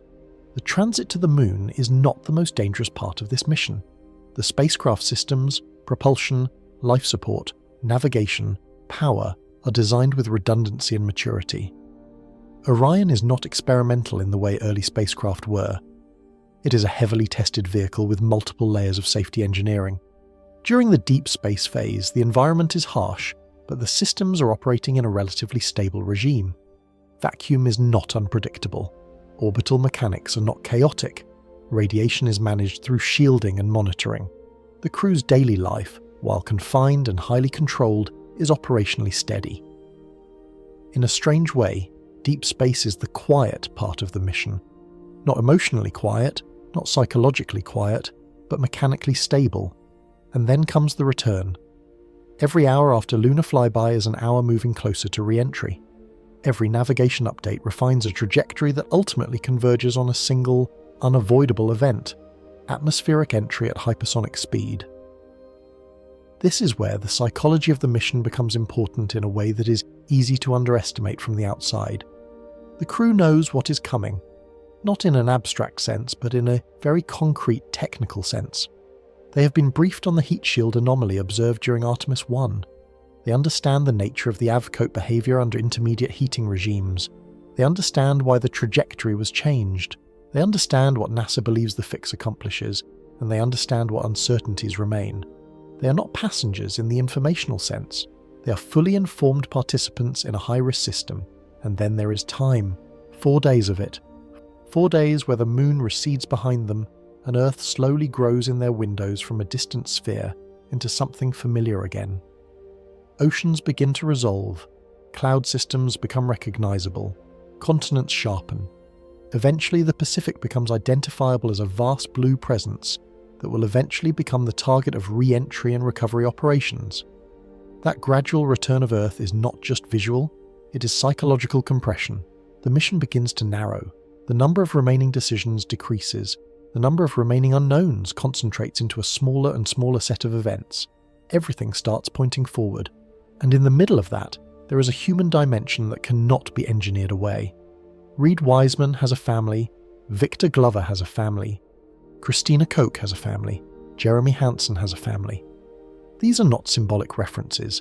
They are real relationships that exist independently of mission architecture, flight plans, or engineering models. They are reminders that every system-level analysis ultimately resolves into individual human lives with names, histories, and futures that extend beyond the spacecraft. That matters because it reframes risk in a way that engineers are trained to quantify but never fully abstract away. Because no matter how robust the systems are, no matter how redundant the design, no matter how many simulations have been run, The final phase of this mission is not about probability distributions in the abstract. It is about a very specific sequence of events that either succeeds or fails in real time. And here is the paradox that sits at the center of Artemis II. The farther the crew travels from Earth, the more stable their environment becomes in terms of system behavior. Deep space is hostile, but it is consistent. Physics behaves predictably in vacuum. Orbital mechanics are deterministic. Even radiation, while dangerous, is statistically bounded and continuously monitored.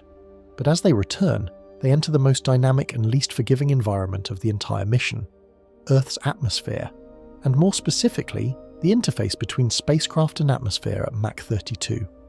That interface is not a simple boundary. It is a rapidly evolving multi-physics system where plasma formation, shockwave dynamics, material ablation, heat transfer, and fluid turbulence all occur simultaneously, and all interact with each other in ways that are still not fully captured in any single model. And critically, it is a one-time event. There is no rehearsal. There is no second attempt.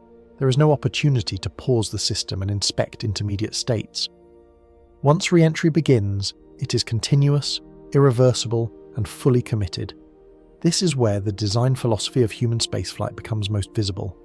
We do not eliminate risk. We concentrate it. We move it.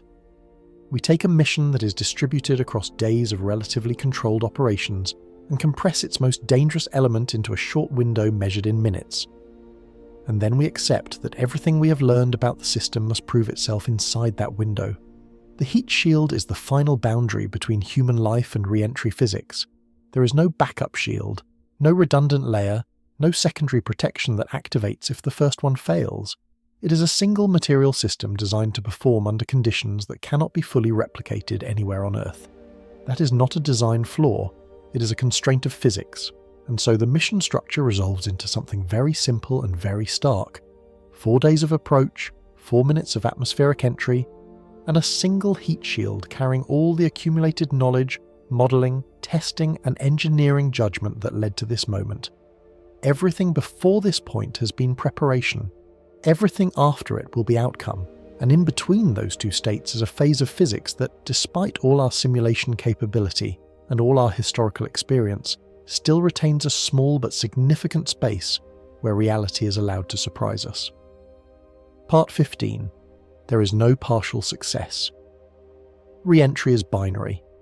I want to say that plainly, because a lot of the language around engineering risk can make things sound continuous, when, at the edge of survival, they are not. There are gradients everywhere in aerospace. Margins, probabilities, safety factors, confidence intervals. Engineers live in that space of nuance, and it is what makes modern spaceflight possible. But there is a moment in every return from orbit mission where all of that collapses into a single condition. Either the system holds, or it does not. There is no third category at Mach 32. If the heat shield performs as intended, the outcome is almost ordinary in its choreography. A spacecraft descends through the upper atmosphere. Plasma forms around it. Communications drop out for several minutes as ionized gas envelops the capsule. Guidance systems continue to steer invisibly through that blackout window. Then, as velocity bleeds off, the plasma dissipates. Parachutes deploy, the capsule stabilizes, and a small craft that once left Earth returns to a controlled splashdown in the Pacific Ocean. Recovery teams move in. Ships converge, helicopters approach. The hatch opens. 4 astronauts breathe unfiltered air for the first time in days. The smell of salt water and jet fuel replaces the filtered atmosphere of the cabin. Medical teams conduct immediate assessments, heart rates, fluid redistribution, musculoskeletal response after days in microgravity. Everything is measured, documented, translated into data. And then the world catches up. Headlines appear. The lunar distance record becomes a statistic. The images from the far side of the moon circulate globally. The eclipse footage is analysed and replayed. The mission becomes history almost instantly, folded into the narrative of human exploration as a success story with a new milestone attached. The technical debate about the heat shield becomes background noise, a known anomaly, investigated and resolved, a case study in successful mitigation, a line in an engineering report that says, in effect, risk identified, understood, managed. The the concerns raised by engineers like Charles Kamada, concerns about validation limits, about untested regimes, about reliance on modelling without full empirical closure, shift into the category of cautionary perspective, not dismissed, but domesticated by success. NASA's confidence in the direct re-entry approach becomes justified in hindsight. The modified trajectory is validated by outcome. The AVCOPE behaviour is considered acceptable. The system is judged not by what it might have done, but by what it did, and that success becomes the foundation for everything that follows. The next missions, the next spacecraft, the next step toward lunar surface operations.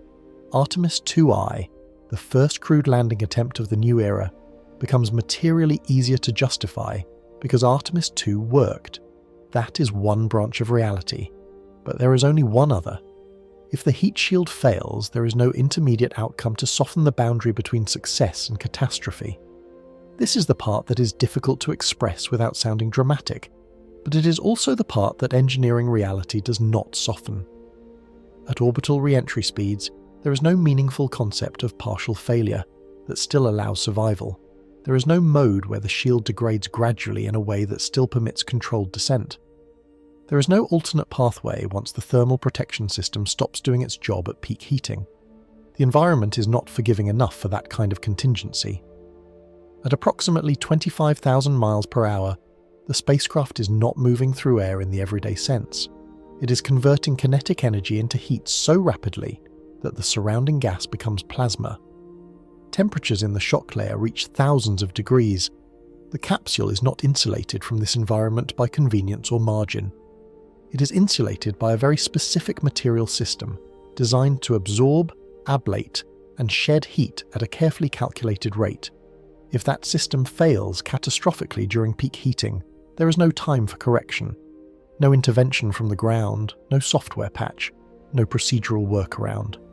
The physics does not pause. In that scenario, the capsule does not reach the ocean. The crew does not transition to recovery operations. The mission does not become a story of return. It becomes a loss event, instantaneous in operational terms and absolute in outcome. 4 lives end. The Artemis program, as a human-rated lunar return effort, would not simply be delayed. It would be halted, re-evaluated, and likely restructured at a fundamental level. The timeline for returning humans to the moon would shift from years to something far less defined, measured not in schedules, but in institutional recovery, redesign, and reassessment. And after that, the questions would begin. Not just technical questions, but procedural ones. About what signals were observed before flight, about whether the Artemis I anomaly was fully understood or only partially characterized, about whether the decision to proceed with a modified re-entry profile without additional uncrewed validation introduced unquantified risk, about whether institutional confidence outpaced empirical closure. In other words, it would not just be a failure investigation, it would be a pattern investigation, and patterns are where aerospace history becomes uncomfortable. Because in hindsight, the warning signs in disasters like Challenger and Columbia were not absent. They were distributed, fragmented, present in data, engineering concerns, internal memos, and risk discussions that did not fully converge into a single actionable halt point before flight. That is not the same situation as Artemis II, but it is the kind of historical memory that engineers like Kamada carry into every new system that pushes the boundaries of validated performance. To be absolutely clear, this is not a prediction of failure. The most likely outcome, based on NASA's analysis, engineering consensus, and the available data, is that Artemis II succeeds, that the heat shield performs within expected parameters, that the direct re-entry profile resolves the Artemis I anomaly as intended, that 4 astronauts return safely to Earth, and the mission is recorded as a major success in human spaceflight. That is the rational expectation. But rational expectation and absolute certainty are not the same thing. And in a system that is binary at the final moment, that difference matters in a way that is difficult to reduce into percentages. What Artemis II actually represents, when you strip away the narrative framing, is not just a lunar flyby mission. It is a full-scale physical validation of a specific engineering solution under conditions that cannot be fully reproduced anywhere else.